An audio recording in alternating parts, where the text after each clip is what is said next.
네, 이번 시간에는 메조포러스 샘플을 분석하기 위한 파일 생성법입니다. 각각 항목에 있어서 구체적인 내용에 있어서는 다음 강의에 상세하게 설명드리도록 하겠습니다. 파일에서 오픈 들어가시면은 지금처럼 화면이 뜨게 되고 3020 안에 데이터 폴더 안에 들어왔고, 그 안에서 제가 폴더를 하나 만들어 놨습니다. 2018년도 폴더에서 1월달로 들어와서 테스트 1로 파일 이름은 뭐 다양하게 원하시는 대로 적으시면 됩니다. 오픈 만들겠습니까? 예. 그러면은 지금처럼 이렇게 만들어지게 되죠. 이때부터 이제 시작입니다. 전체 4가지 탭으로 나눠져 있고요. 그중 첫 번째 탭에 보면은 샘플 디스크립션이라고 적혀 있는데, 이 부분 같은 경우는 샘플의 정보를 입력하는 란이고요. 그래서 예전에는 샘플 인포메이션이라고 적혀 있었습니다. 샘플 부분에다가는 뭐 똑같이, 저 같은 경우는 똑같이 이름을 적도록 하겠습니다. 그 다음에 이름은 따로 오퍼레이터 명을 적어 놓고, 그 다음에 기관이나 또는 부서명 같은 경우를 적으시면 되고요. 샘플 튜브에서 에디트를 눌러보게 되면은 왼쪽 부분은 신경 안 쓰셔도 됩니다. 그냥 오른쪽 부분에 있어서도 원래 신경 안 쓰셔도 되지만, 분석을 할 때 우리가 샘플 튜브에다가 어떤 부분들을, 어떤 액세서리를 가지고 나서 분석을 할지에 관한 어떤 정보를 남겨놓는 거니까, 유지 아이소멀 자켓 이건 꼭 사용하셔야 되고요. 그 다음에 필로로드 같은 경우는 비표 면적이 한 1 이하 또는 뭐 10 이하인 경우에는 사용하시면 좀 좋을 것 같습니다. 게다가 그렇게 표면적이 적을 때 어떤 시료의 양을 많이 넣으면 좀 크게 상관은 없는데, 데이터에 영향이 크게 없는데, 시료의 양을 많이 넣지 못하는 경우들이 생길 수가 있는데, 그럴 경우에도 꼭 필로로드를 사용하시기 바라고요. 그 다음에 백큐um 실 타입 같은 경우는 샘플 튜브를 막는 마개입니다. 예. 그 마개를 사용하느냐 또는 사용하지 않고 그냥 임시적으로 막았다가 다시 무게만 재고 제거하고 사용하느냐, 그거에 따라서 틀려지는데, 여러 가지 액세서리들이 있습니다. 이 액세서리도 제가 그 다음 강의에 또 설명드리도록 하겠습니다.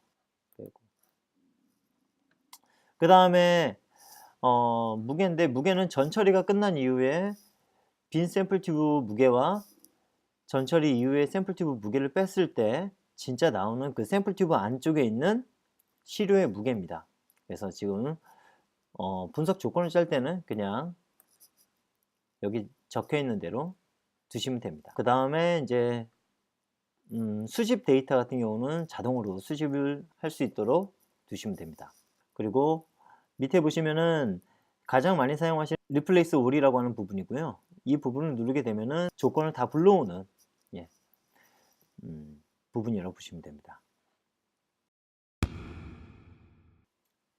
다음에 디게스 컨디션 같은 경우는 파일을 만드는 데 있어서 각각 다 중요한 내용들이지만 좀 더 중요한 내용이어서 이 부분에 있어서는 제가 나중에 다시 한번 설명을 드리도록 하겠습니다. 근데 보통 가장 중요한 건 뭐냐면 온도와 시간입니다. 타겟 템퍼레이처와 그 다음에 이베케이션 타임 에서 어떤 온도에서 얼마만큼의 시간 동안 전처리를 할 것이냐에 관한 게 가장 중요하기 때문에, 지금 여기에 나와 있는 디게스 컨디션 같은 경우는 자동으로 하는 디게스 컨디션입니다. 그러다 보니까 지금 보통 사용하시는 거는 061이라고 하는 장비를 많이 사용하시고, 그 예전 같은 경우는 060까지도 많이 사용을 하셨는데요. 자동으로 사용하시는 장비 중에는 065, 그 다음에 067이라고 하는 장비가 있습니다. 근데 지금 060이나 061 같은 경우는 수동으로 하는 타입이다 보니까 여기다가 입력을 하신다고 하더라도 이 디게스 컨디션의 옵션을 사용할 수가 없으십니다. 그래서 그렇다면 나는 060이고 061인데 꼭 이 메뉴가 떠야 되냐? 그렇다면 메뉴를 안 뜨게 하는 방법도 있거든요. 옵션에 들어가시게 되면은 Show Digest Condition이라고 하는 부분을 제거하시게 되면은, 제가 다시 한번 만들어 보겠습니다. 테스트 2 만들게 되면은 그때는 어널리시스 컨디션 그 다음에 레포트 옵션으로 바로 넘어가죠. 네. 그렇게 해서 할 수가 있으나 지금은 디그스 컨디션에 관해서도 조금 설명을 드리고자 해서 그냥 띄워놨습니다. 하지만 제일 중요한 거는 온도와 시간, 그리고 밑에 보면 히팅 페이스라고 해서 진짜 위에 있는 거는 그 이베큐에이션 페이스라고 해서 좀 낮은 온도에서 시료를 보호하면서 백큐움을 잡아주는 거고요. 밑에 있는 히팅 페이스 같은 경우는 본연의 온도까지 올려가지고 시간을 유지시켜 갖고 전처리를 완료하는 그런 단계라고 보시면 됩니다. 그래서 제가 두 번 말씀드리죠. 온도와 시간, 그 다음에 온도와 시간을 잘 설정하시면 됩니다. 설정하는 방법은 다음 강의에 말씀드리도록 하겠습니다. 그 다음에 어널리시스 컨디션인데요. 어널리시스 컨디션에서 가장 중요하게 보셔야 될 거는 프레셔입니다. 프레셔를 보시게 되면은 지금처럼 아무것도 안 떠 있거나 또는 디폴트로 해갖고 정해져 있는 어떤 테이블이 있을 텐데, 있는 경우에는 클리어를 한번 눌러 주시고요. 그 다음에 인서트 레인지를 한번 눌러 보겠습니다. 인서트 레인지를 누르게 되면은 스타팅과 엔딩, 그리고 스타팅 엔딩 사이에 포인트는 몇 개를 가져갈 것인지, 그 다음에 그 포인트는 어떤 간격으로 쪼갤 것인지에 관한 내용인데요. 스타팅 같은 경우는 흡착과 탈착을 다 분석을 할 거라고 하신다면은 0.01부터 0.995까지 일반적인 내용입니다. 50포인트. 그 다음에 간격은 리니어하게끔 잘라주시면 되고요. 오케이. 그러면 이제 압력이 증가하죠. 점점 증가하는 흡착 테이블이 만들어졌고요. 그 다음에 인서트 레인지를 다시 눌러주신 다음에 탈착 같은 경우는 반대로 적어주시면 됩니다. 0.995부터 스타팅을, 그 다음에 엔딩을 0.1까지 또는 뭐 0.01까지 하셔도 되고요. 그 다음에 리니어하게 50포인트 똑같이 오케이. 그러면은 점점 증가하다가 50포인트가 지나가는 시점에서 다시 감소하는 압력 테이블이 짜진 걸 볼 수가 있으실 겁니다.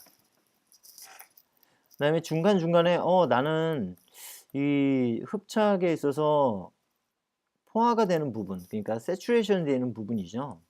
그 부분에 조금 더 디테일하게 쪼개고 싶다 그러시다면 따로 인서트 46번과 47번 사이에다가 어떤 테이블을 만들고 싶으시다면 46번이 아니라 47번에다가 클릭을 하시고 인서트, 그러면 46번과 47번 사이에 포인트가 하나가 더 생겼죠. 마찬가지입니다. 이런 식으로 만들어 주시면은 조금 더 디테일한 그 포인트가 나오게 되고 데이터가 잘 나올 수도 있습니다. 근데 저 같은 경우는 그냥 어떻게 나올지 모르기 때문에 일반적으로 해놓고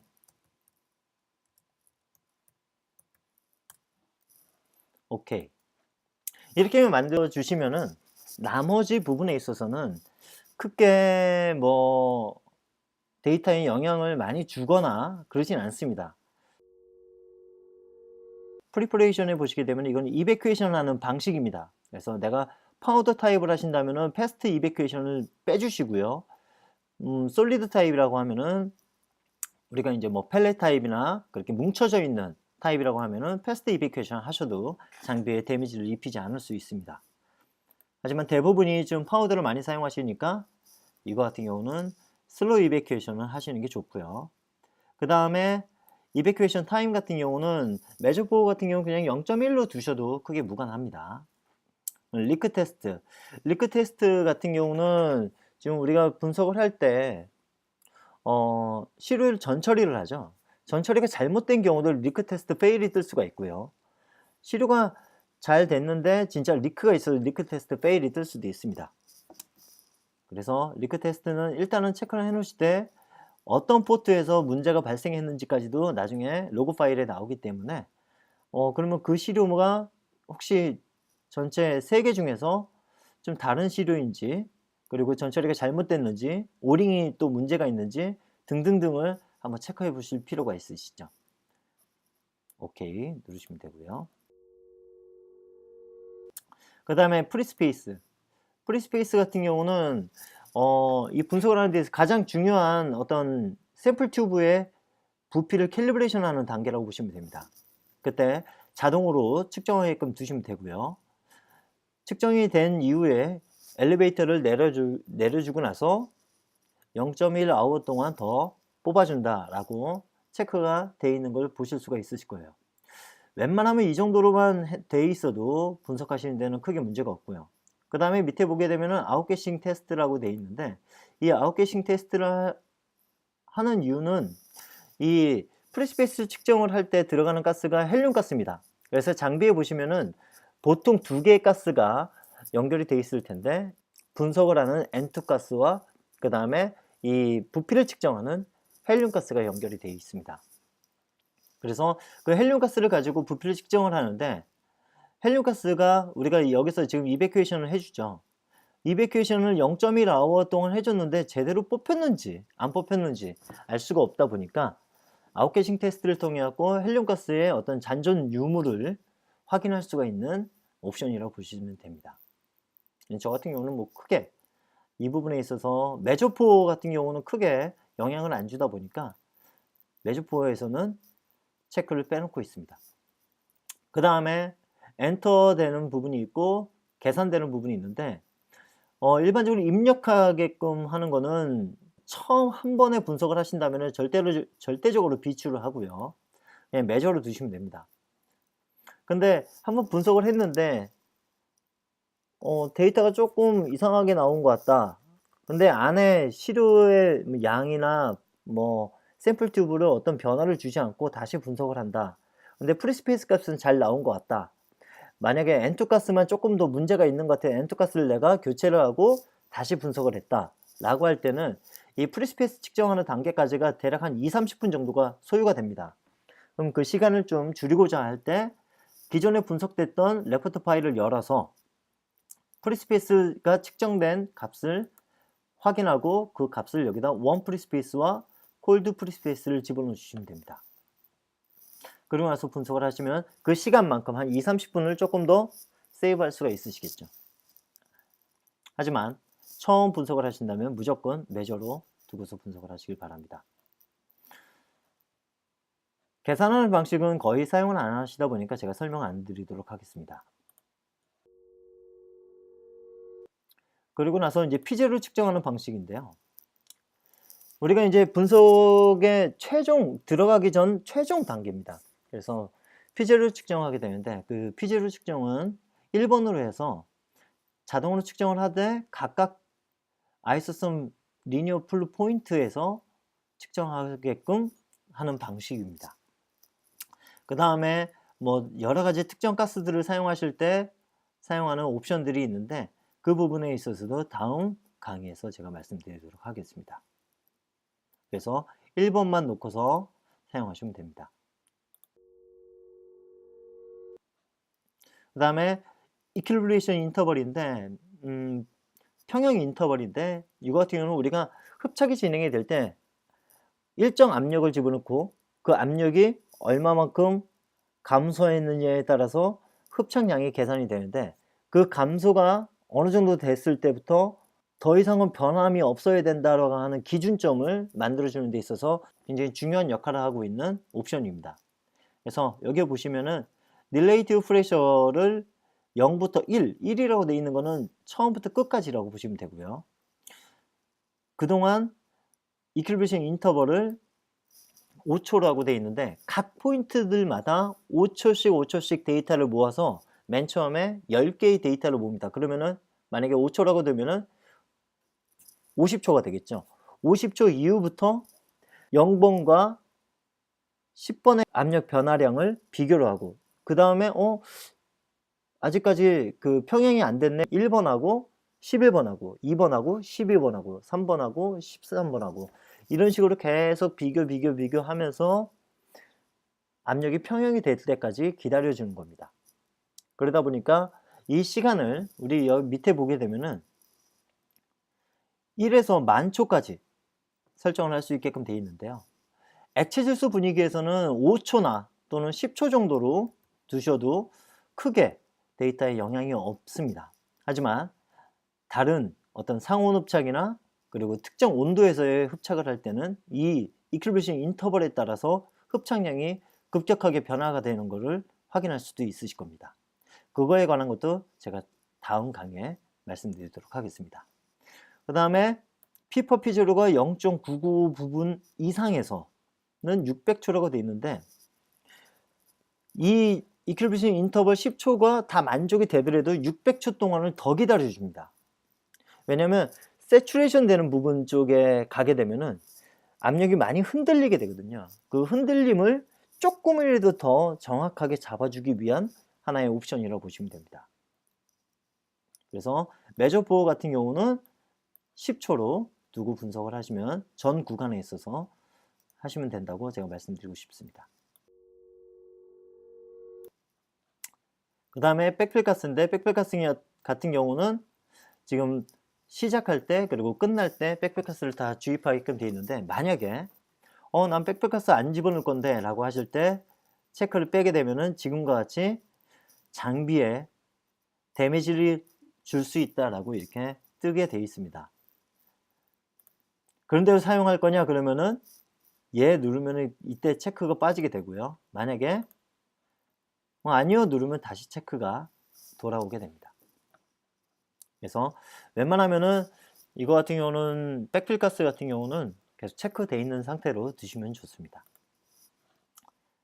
이렇게 두시면은 메저포를 분석하는 분석 방법이 다 끝났다고 보시면 되는데요. 간단하죠. 프레셔 테이블만 제대로 짜주시면은 분석을 하는 데 있어서 크게 문제는 없으십니다. 나머지 부분은 대부분이 다 설정이 되어 있는 상태고, 가장 위에 것만 클릭을 해 놓으시면은 크게 문제 없이 분석을 하실 수 있습니다.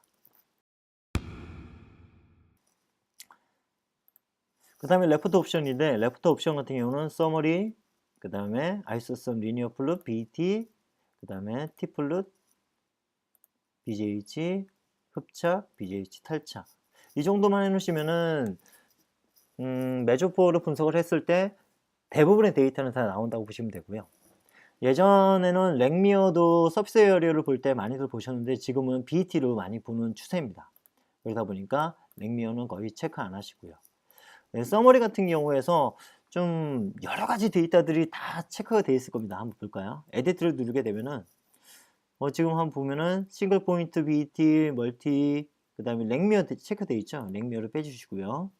그 다음에 T플룻, BJH, BJH. 그 다음에 포어 볼륨에서는 보면은 어디옵션 토탈 포어 볼륨이 있는데 디접션은 빼주시고요.